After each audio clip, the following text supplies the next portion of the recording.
আসসালামু আলাইকুম দর্শক, আমন্ত্রণ জানাচ্ছি মাই টিভি সংবাদে। আপনাদের সাথে আছি আমি আমাতুল আজিজ উর্মি।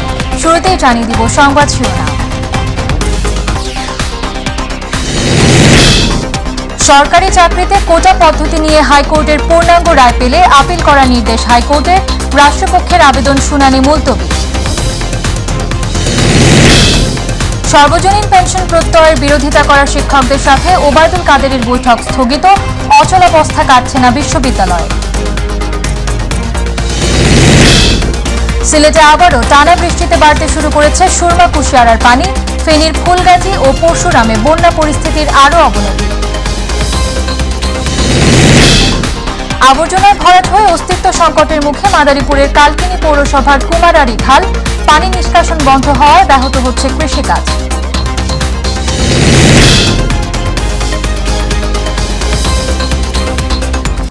শুনছিলেন শিরোনাম। সংবাদে এছাড়াও থাকছে মাই টিভির প্রতি বৃহস্পতিবারের সাপ্তাহিক বিশেষ আয়োজন পাবলিক ভিউ।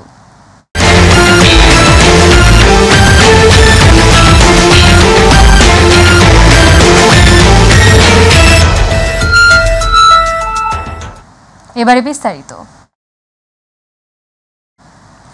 সরকারি চাকরিতে প্রথম ও দ্বিতীয় শ্রেণীর মুক্তিযোদ্ধা কোটা পদ্ধতি বাতিলের সিদ্ধান্ত অবৈধ ঘোষণা করে হাইকোর্টের রায় স্থগিত চেয়ে রাষ্ট্রপক্ষের আবেদন শুনানির জন্য মুলতবি করেছেন আপিল বিভাগ।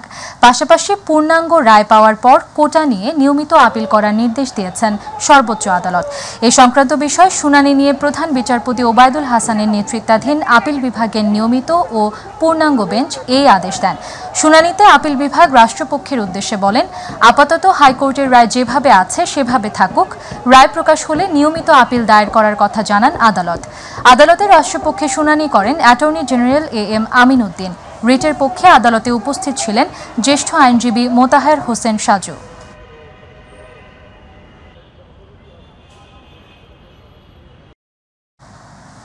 সর্বজনীন পেনশনের প্রত্যয় কর্মসূচির প্রজ্ঞাপন বাতিলের দাবিতে শিক্ষক, কর্মকর্তা, কর্মচারীদের একযোগে সর্বাত্মক কর্মবিরতিতে অচল হয়ে পড়েছে বিভিন্ন পাবলিক বিশ্ববিদ্যালয়। এমন পরিস্থিতিতে শিক্ষক নেতাদের সঙ্গে আজ বৃহস্পতিবার ক্ষমতাসীন আওয়ামী লীগের সাধারণ সম্পাদক এবং সড়ক পরিবহন ও সেতুমন্ত্রী ওবায়দুল কাদেরের যে বৈঠক হওয়ার কথা ছিল তা স্থগিত করা হয়েছে। কারণ হিসেবে ওবায়দুল কাদেরের রাষ্ট্রীয় কাজে ব্যস্ততার কথা বলা হচ্ছে।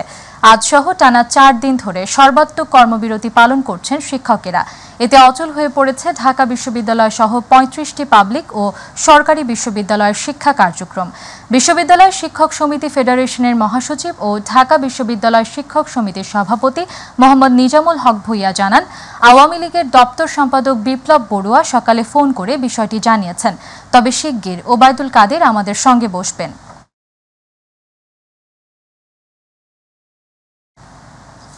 সিলেটে আবারও টানা বৃষ্টিতে বাড়তে শুরু করেছে সুরমা কুশিয়ারার পানি। বিভিন্ন পয়েন্টে পানি বিপদসীমার উপর দিয়ে প্রবাহিত হচ্ছে। গত সোমবার থেকে জেলার বিভিন্ন উপজেলা তৃতীয়বারের মতো প্লাবিত হয়েছে। জেলা প্রশাসনের তথ্য মতে জেলার 13 উপজেলার 97টি ইউনিয়ন বন্যায় প্লাবিত। এতে বন্যায় আক্রান্ত হয়েছে 1184টি গ্রামের 7,11,226 জন মানুষ। জেলার 653টি আশ্রয় কেন্দ্রে এখন পর্যন্ত 8,407 জন মানুষ আশ্রয় নিয়েছেন। পানি উন্নয়ন বোর্ড জানিয়েছে, বুধবার বিকাল পর্যন্ত সুরমা ও কুশিয়ারা নদীর 5টি পয়েন্টের পানি বিপদসীমার উপর দিয়ে প্রবাহিত হচ্ছে। এর মধ্যে সুরমা নদীর পানি কানাইঘাট পয়েন্টে 116 সেন্টিমিটার, কুশিয়ারার পানি আমলশীত পয়েন্টে 83 সেন্টিমিটার। এ নদীর শেওলা, ফেঞ্চুগঞ্জ ও শেরপুর পয়েন্টে পানি 24, 97 ও 15 সেন্টিমিটার উপর দিয়ে প্রবাহিত হচ্ছে।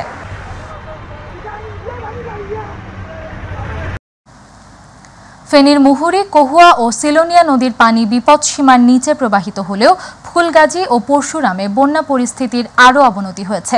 এবার সিলোনিয়া নদীতে বাঁধ ভেঙে পানি প্রবেশ করে নতুন নতুন এলাকা প্লাবিত হয়েছে। বন্যায় 2 উপজেলার অন্তত 4000 পরিবার পানিবন্দী হয়ে আছে। তলিয়ে গেছে ফসলি জমিসহ রাস্তাঘাট ও ঘরবাড়ি। বুধবার রাত 8টা পর্যন্ত মুহুরী, কহুয়া ও সিলোনিয়া নদীর বন্যা নিয়ন্ত্রণ বাঁধের মোট 10টি অংশে ভাঙনের তথ্য পাওয়া গেছে। পানি উন্নয়ন বোর্ডের তথ্য মতে মুহুরী নদীর পানি বিপদসীমার নিচে নামতে শুরু করলেও বেরি বাঁধের ভাঙা স্থান দিয়ে প্রবেশ করা পানিতে নতুন নতুন এলাকা প্লাবিত হচ্ছে। এছাড়া গত 2 দিনে মুহুরী, সিলোনিয়া নদীর বন্যা নিয়ন্ত্রণ বাঁধের 10টি স্থানে ভাঙন হয়েছে। মন্ত্রিপরিষদ বিভাগের আহ্বানে সচিব সভা আজ বিকাল 4:30টায় সচিবালয় মন্ত্রিসভা কক্ষে এ সভা অনুষ্ঠিত হবে। সভায় সভাপতিত্ব করবেন মন্ত্রিপরিষদ সচিব মাহবুব হোসেন। শুদ্ধাচার ও সুশাসন সহ 5টি বিষয়কে সভার আলোচ্য সূচিতে রাখা হয়েছে। সভায় অংশ নেওয়ার জন্য ইতোমধ্যে মন্ত্রিপরিষদ বিভাগ থেকে সব মন্ত্রণালয়ের সচিবকে চিঠি পাঠানো হয়েছে। সভায় সচিবদের চলমান পরিস্থিতি ও সমসাময়িক বিষয়ে বিভিন্ন নির্দেশনা দেওয়া হতে পারে বলে জানা গেছে। এছাড়া কয়েকজন সরকারি কর্মচারীর দুর্নীতির অভিযোগের ইস্যুতেও দিক নির্দেশনা আসতে পারে।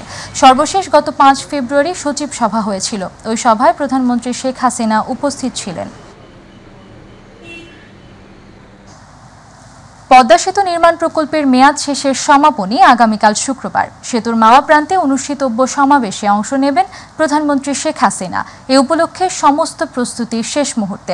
সচিবালয়ে অর্থনৈতিক বিষয় সংক্রান্ত মন্ত্রিসভা কমিটির বৈঠক শেষে মন্ত্রিপরিষদের সমন্বয় ও সংস্কার বিভাগের সচিব মাহমুদুল হোসাইন খান জানিয়েছেন, গত 30 জুন পদ্মা বহুমুখী সেতু নির্মাণ প্রকল্পের মেয়াদ শেষ হয়েছে।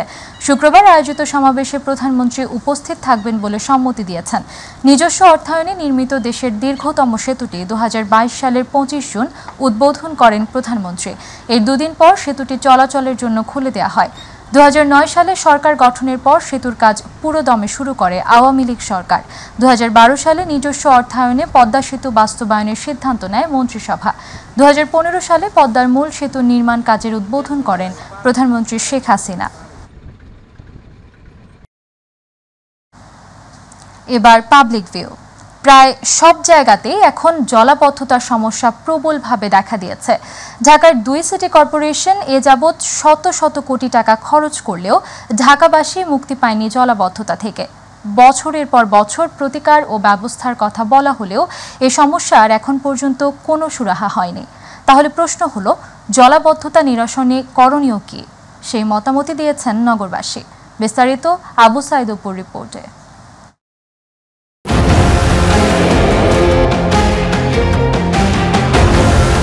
প্রিয় দর্শক, আমন্ত্রণ এবং স্বাগত জানাচ্ছি মাই টিভির সাপ্তাহিক বিশেষ আয়োজন পাবলিক ভিউয়ে।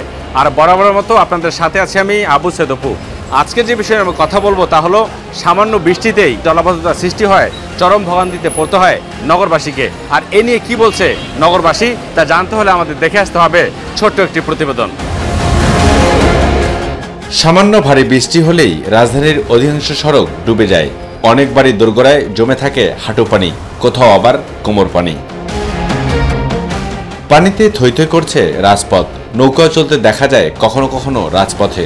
জলাবদ্ধতায় যানবাহন চলতে না পারায় সৃষ্টি হয় তীব্র যানজট, ঘন্টার পর ঘন্টা আটকে থাকতে হয় রাস্তায়। জলাবদ্ধতার দুর্ভোগের মধ্যে অফিসসহ নিত্যদিনের কাজ করতে হয় নগরবাসীকে। বৃষ্টির ফলে জলাবদ্ধতার এমন বাস্তবতা যেন সহ্য করে নিয়েছে সবাই একরকম বাধ্য হয়েই। তাহলে প্রশ্ন হলো, ঢাকায় জলাবদ্ধতা নিরসনে করণীয় কি? আর সেই পরামর্শই দিলেন নগরবাসী। খানা খন্দকে তো ভরেই গেছে, 3-4 ঘন্টায় আমাদের পানি সরায় না। সিটি কর্পোরেশন কাজ করলে তো আর ভালো হতো। কেন মেয়র সাহেব এই কাজ করে না, কি কারণে করে না উনিই জানে আর আল্লাহ তাআলাই জানে। আমরা ময়লাগুলা যথাযথ জায়গা যদি ফেলতে পারতাম তাহলে এইগুলো আর হইতো না। খালি সিটি কর্পোরেশনকে দায়ী করলে হবে না। প্রায় কয়েক যুগ ধরে জলাবদ্ধতার দুর্ভোগ রাজধানীবাসীর জন্য যেন গা সওয়া হয়ে গেলেও সমস্যা দূরীকরণে বাস্তবভিত্তিক স্থায়ী কোনো সমাধান না হয় সামান্য বৃষ্টিতে জলাবদ্ধতা যেন নিয়মিত চিত্রে পরিণত হয়েছে। আধা ঘন্টা বৃষ্টি হইলে মনে হয় আমার এলাকাটা আরো মানে পানি হয়ে জায়গা ভাই। প্রায় রাস্তা 12 ঘন্টায় পানিটা নামে না। পার যখন পানিটা লাগে পার চুলকায় আগে। বৃষ্টি কালকে, আজকেও পানি। কয়েকদিন পরে পরে কয়টা করে বালু উঠায় বস্তার ভিতরে, কোনো কাজ হয় না। জলাবদ্ধতার কারণে আমার একটা ছেলে 2টা মেয়ে, ছেলেটা ঢাকা কলেজে পড়ে, সে কলেজে যেতে পারতেছে না। পিছলাকে পড়ে খাম্বার সাথে ধরছে, খাম্বা আর্থিং হয়েছিল, ওই আর্থিং এর শর্ট খেয়ে উনি মারা গেছে। কাগজে কলমে মাত্র 27টি খাল রয়েছে। ঢাকা উত্তর ও দক্ষিণ সিটি কর্পোরেশনের বৃষ্টির পানি সরানোর জন্য আছে 25,000 কিলোমিটার খোলা ড্রেন এবং 4,000 কিলোমিটার ভূগর্ভস্থ ড্রেন। কিন্তু এসব ড্রেন পরিষ্কার থাকে না। 40 ভাগেরও বেশি ময়লা আবর্জনা জমে থাকে এসব ড্রেনে। প্রিয় দর্শক, এই ছিল আজকে আমাদের পাবলিক ভিউয়ের বিশেষ আয়োজন। দেখা হবে পরবর্তীতে নাগরিকদের কোনো প্রত্যাশা, প্রাপ্তি, সংগতি কিংবা অসঙ্গতির গল্প নিয়ে। সে অপেক্ষায় ভালো থাকুন, সুস্থ থাকুন আর সবসময় চোখ রাখুন মাই টিভিতে। রাজধানীর উত্তরায় প্রশাসনের চোখ ফাঁকি দিয়ে আবারও অবৈধভাবে গড়ে উঠেছে স্পা সেন্টার, যেখানে মাদকসহ অনৈতিক কর্মকাণ্ডই যেন মূল লক্ষ্য এসব স্পা সেন্টারের। সম্প্রতি গণমাধ্যম কর্মীরা সংবাদ সংগ্রহ করতে গেলে যেমন পড়তে হয় তোপের মুখে, তেমনি অর্থ দিয়ে চলে ম্যানেজ করার চেষ্টা।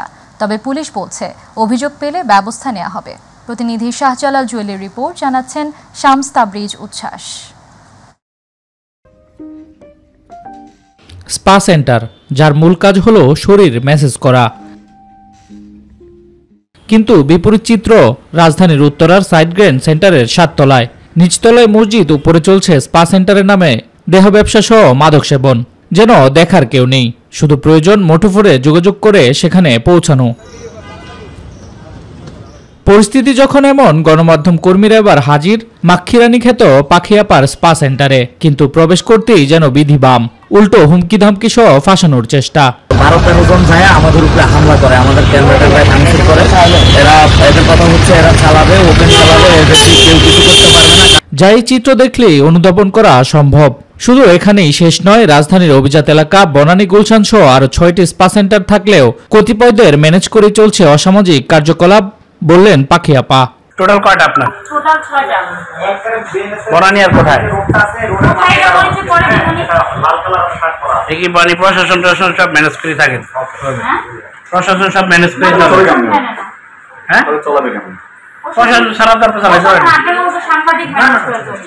তবে এসব কর্মকাণ্ড নিয়ে খোদ বাণিজ্যিক ভবন মালিক সহ আশপাশের মানুষও বিব্রত। ব্যবস্থা নেওয়ার জন্য প্রয়োজনীয় ব্যবস্থা আমার ডিপার্টমেন্টকে বলছি। মার্কেট হলো 5 তলা পর্যন্ত, এরপর তো আর মার্কেট ওটা হলো ডাক্তার সাহেব, ওটা সভাপতি হলো ডাক্তার সাহেব। আপনারা নামাজ পড়েন 4 তলায় আর আগাম হয় একের সেম। তবে বিষয়টি অবগত না থাকলেও পুলিশের দাবি অভিযোগ পেলে ব্যবস্থা নেবেন তারা। দেখি আমরা তাহলে এরকম যদি কোনো বিষয় থাকে তাহলে আমরা তাদের বিজনেস শর্তাবলী আছে বা বিজনেসের কি কি করার বিষয়গুলো আছে সেগুলো আমরা দেখবো, দেখে ব্যবস্থা নেব। যারা এসব অপকর্মের সাথে জড়িত তাদের দ্রুত আইনের আওতায় এনে শাস্তি নিশ্চিত করার দাবি সচেতন মহলের। শামস তাবরিজ উচ্ছ্বাস, মাই টিভি নিউজ ডেস্ক। খাল নয়, যেন নালা নর্দমা ও ময়লার ভাগাড়। আবর্জনায় ভরাট হতে হতে অস্তিত্বই হুমকির মুখে পড়েছে মাদারীপুরের কালকিনি পৌরসভার কুমারারি খাল। খালের মুখে বাঁধ দিয়ে রাখায় স্বাভাবিক পানি নিষ্কাশনের পথ বন্ধ হওয়ায় অভ্যন্তরীণ কৃষি জমিতে পানি ওঠানামা করতে না পারায় ব্যাহত হচ্ছে কৃষিকাজ। খালের পানি প্রবাহ স্বাভাবিক রাখতে খালটি পুনঃখননের দাবি এলাকার সাধারণ জনগণের। প্রতিনিধি জিয়াউদ্দিন লিয়াকতের তথ্যচিত্রে আরও জানাচ্ছেন আবু সাইদ অপু। মাদারীপুরের কালকিনি পৌরসভার প্রাণকেন্দ্র দিয়ে বয়ে গেছে কুমারারি খাল। পৌরসভার পালপাড়া থেকে শুরু হয়ে উপজেলা পরিষদ ভবনের পিছন হয়ে বয়ে যাওয়া প্রায় 10 কিলোমিটার দৈর্ঘ্যের এই খালটি দিয়ে একসময় বড় বড় পালতোলা মালবাহী নৌকা চলাচল করত। খালটির উৎপত্তিস্থলে স্থানীয় প্রভাবশালীরা স্থায়ী বাঁধ দিয়ে শুষ্ক মৌসুমে কৃষকদের কাছে পানি বিক্রি করে আসছে। খালের জোয়ারভাটার স্বাভাবিক পানি প্রবাহ আটকানোর ফলে অন্তত 3000 একর জমিতে ফসলের চাষাবাদ মারাত্মকভাবে ব্যাহত হচ্ছে, আর এতে 5 সহস্রাধিক কৃষিজীবী পরিবার ফসল উৎপাদনে মার খাচ্ছে। এই যে ময়লা আবর্জনায় পানির গন্ধ সমস্ত মানুষের জন্য আমাকে অসুবিধা হইতেছে। খালের গোড়ায় একটি বড় বাঁধ দেওয়া হয়েছে, যার কারণে পানি নদী থেকে খালে উঠতে পারতেছে না। আর এছাড়াও লাগামহীনভাবে দখলের ফলে খালটি এখন মৃতপ্রায়। পচা পানির দুর্গন্ধে মশা মাছির প্রজনন কেন্দ্র পরিণত হয় এখন স্থানীয়দের যেন নাভিশ্বাস উঠেছে। মানে কানি বুটে 3000 টাকা দেয় করে, তারপর শান্তি পাই না, পানি ঠিক মতো পাই না। সরকারের কাছে আমাদের অনুরোধ, আমাদের খালটি যেন খনন করা হয়। এই খালে পানি না আসায় 5টা খালেই শুকাই গেছে। তবে খালটিকে স্বরূপে ফিরিয়ে আনতে অবৈধ দখল উচ্ছেদ ও পুনঃখনন সহ নানামুখী পরিকল্পনা রয়েছে সরকারের বলে জানালেন সংশ্লিষ্টরা। সংশ্লিষ্ট বিভাগের মাধ্যমে দ্রুত খনন করা হবে এবং প্রবাহ মুখে যে বাধার সৃষ্টি হয়েছে সেটি অপসারণের প্রয়োজনীয় উদ্যোগ গ্রহণ করা হবে। আমরা সকলে বসে এটা নাব্যতা কিভাবে ফিরিয়ে আনা যায়, খালকে খনন করা যায়, জরুরি ভিত্তিতে আমরা সেই ব্যবস্থা গ্রহণ করব। শুধু আশ্বাসই নয়, সুপরিকল্পিত উদ্যোগ নিয়ে খালটি পুনঃখননের দাবি এলাকাবাসীর। আবু সাইদ অপু, মাই টিভি। মেহেরপুর কুষ্টিয়া আঞ্চলিক মহাসড়ক প্রশস্তকরণ ও সংস্কার কাজ চলছে পুরোদমে। ইতোমধ্যে সিংহভাগ রাস্তা চলাচলের উপযোগী হয়েছে। এর মধ্য দিয়ে দীর্ঘদিনের জরাজীর্ণ সড়কটি পেতে যাচ্ছে এক নতুন রূপ। আংশিক 4 লেন সহ এই সংস্কার কাজটি শেষ হলে মেহেরপুর, কুষ্টিয়া ও চুয়াডাঙ্গা সহ দক্ষিণ পশ্চিম অঞ্চলের কয়েকটি জেলার যোগাযোগ ব্যবস্থার আমূল পরিবর্তন ঘটবে। ব্যবসা বাণিজ্য, কৃষি ও পর্যটন খাতে ব্যাপক লাভবান হবে এই জেলাগুলোর মানুষ। মেহেরপুর থেকে মাহবুব আলমের পাঠানো তথ্যচিত্রে আতিকুর রহমান তিতাসের রিপোর্ট। মুজিবনগর দিবসের ঐতিহাসিক 17 এপ্রিল প্রধানমন্ত্রী শেখ হাসিনার প্রতিশ্রুত সড়ক মেহেরপুর কুষ্টিয়া আংশিক 4 লেন সহ সংস্কার কাজ শুরু হয়েছে। এবছরই শেষের দিকে কাজটির নির্মাণ কাজ সমাপ্ত হবে বলে জানিয়েছে সংশ্লিষ্ট প্রতিষ্ঠান। সড়কের কাজ শেষ হলে কৃষি নির্ভর মেহেরপুর জেলার কৃষি পণ্য, গবাদি পশু সহ বিভিন্ন কৃষিজাত পণ্য খুব সহজে চলে যাবে দেশের বিভিন্ন বাজারে। এতে কৃষক ও ব্যবসায়ীরা অধিক লাভের মুখ দেখবে। কৃষি প্রধান আমাদের অঞ্চলটা পচনশীল অনেক শাকসবজি আছে, যেটা দ্রুত নির্দিষ্ট গন্তব্যস্থলে পৌঁছাবে। কোন ব্যবসায়িক বাণিজ্যিক ক্ষেত্রে এই রাস্তায় অল্প সময়ের মধ্যে গন্তব্যস্থানে মালামাল আদান প্রদান করতে পারছেন। পাশাপাশি ঐতিহাসিক মুজিবনগর, নীলকুঠি এবং কুষ্টিয়ার কুঠিবাড়ি ও লালনের স্মৃতিবিজড়িত স্থানগুলো খুব সহজেই পর্যটকরা ঘুরে দেখতে পারবেন। পাল্টে যাবে মেহেরপুর, কুষ্টিয়া ও চুয়াডাঙ্গা সহ এই এলাকার অর্থনীতির চিত্র। 42 বছর ভ্যান চালানোর মধ্যে এইবার আমার প্রথম রাস্তা ভালো পেলাম আমরা। মেহেরপুর টু কুষ্টিয়া এই রাস্তাটি ছিল অত্যন্ত অবহেলিত এবং খারাপ। এদিকে রাস্তা সংস্কার কাজ দ্রুত চলমান থাকায় স্বস্তি প্রকাশ করেছেন এই সড়কে চলাচলকারীরা। এর আগে অনেক ভাঙা ছিল রাস্তাটা, নিয়ে এবার আমাদের মালটা অনেক ভাঙি যেত। এখন যদি কমপ্লিট হয়ে যায় আমাদের মালটা এলো ঠিক মতন পোষাবে। রুগীরা অনেক অসহ্য বোধ করতো যে না এই রোড দিয়ে আর কুষ্টিয়া আমরা যাব না। আমাদের এই রাস্তাটা অনেকটুকু হয়ে গেছে, আর সামান্য কিছু বাকি আছে। এটুকু হলে ইনশাল্লাহ আমাদের চলাচল ব্যবস্থাটা খুবই ভালো হয়ে যায়। দ্রুত সময়ের মধ্যে কাজ শেষ করার প্রত্যাশা ঠিকাদারি প্রতিষ্ঠানের।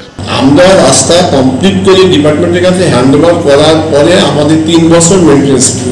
এই 3 বছরের ভিতরে রাস্তা কোনো ত্রুটি বিচ্যুতি হলে সেগুলো আমাদের নিজের খরচে সেরে দেওয়া লাগে। 2025 সাল পর্যন্ত কাজের সময় থাকলেও নির্ধারিত সময়ের আগেই কাজটি শেষ হবে বলে জানালেন দায়িত্বরতরা। কলসাকুণ্ডি থেকে মেহেরপুর পর্যন্ত প্রায় 30 কিলোমিটার সড়কের উন্নয়নমূলক কাজ ইতিমধ্যে অনেকাংশ হয়ে গেছে এবং কিছু কাজ এখনো চলমানও আছে। আমাদের এই কাজের এই প্রকল্পের মেয়াদ 2025 সালের জুন পর্যন্ত ধরা আছে, কিন্তু আমরা আশা করছি যে তার আগে হয়তো বা আমরা এই বছর ডিসেম্বরের মধ্যে হয়তো কাজটা শেষ করতে পারবো। কুষ্টিয়া থেকে শুরু করে একদম কুষ্টিয়া ত্রিমোহিনী থেকে শুরু করে মেহেরপুর পর্যন্ত সড়ক প্রশস্তকরণ, সেই সাথে বিভিন্ন বাজার এলাকাগুলোকে চালের উন্নীতকরণ, এটা একটা আমি মনে করি যে এসব মেহেরপুরবাসীর জন্য এটা একটা মাইলফলক প্রজেক্ট হবে। মেহেরপুর কুষ্টিয়া সড়ক প্রশস্তকরণ এবং আংশিক 4 লেনে উন্নীতকরণের কারণে প্রধানমন্ত্রীকে ধন্যবাদ জানান বিশিষ্টজনেরা। জননেত্রী শেখ হাসিনার যে প্রতিশ্রুতি ছিল সেই প্রতিশ্রুতি বাস্তবায়ন হচ্ছে। আমাদের আর কোনো রাস্তা বা রেলওয়ে বা ওয়াটারওয়ে নেই, না থাকার কারণে এই রাস্তাটা অত্যন্ত গুরুত্বপূর্ণ। সড়কটি সংস্কার হলে সারা দেশের মানুষ উপকৃত হবে, পর্যটন খাতে আসবে ব্যাপক পরিবর্তন, জানিয়েছেন জনপ্রশাসন মন্ত্রী। এই রাস্তাটি আমাদের আগামী দিনের যে আর্থসামাজিক অবস্থার যে একটি বড় উন্নয়নের ক্ষেত্রে বড় ভূমিকা রাখবে মেহেরপুরের জন্য। আতিকুর রহমান তিতাস, মাই টিভি। দর্শক সঙ্গে থাকার জন্য ধন্যবাদ। পরবর্তী সংবাদ দেখার আমন্ত্রণ জানিয়ে বিদায় নিচ্ছি। আল্লাহ হাফেজ।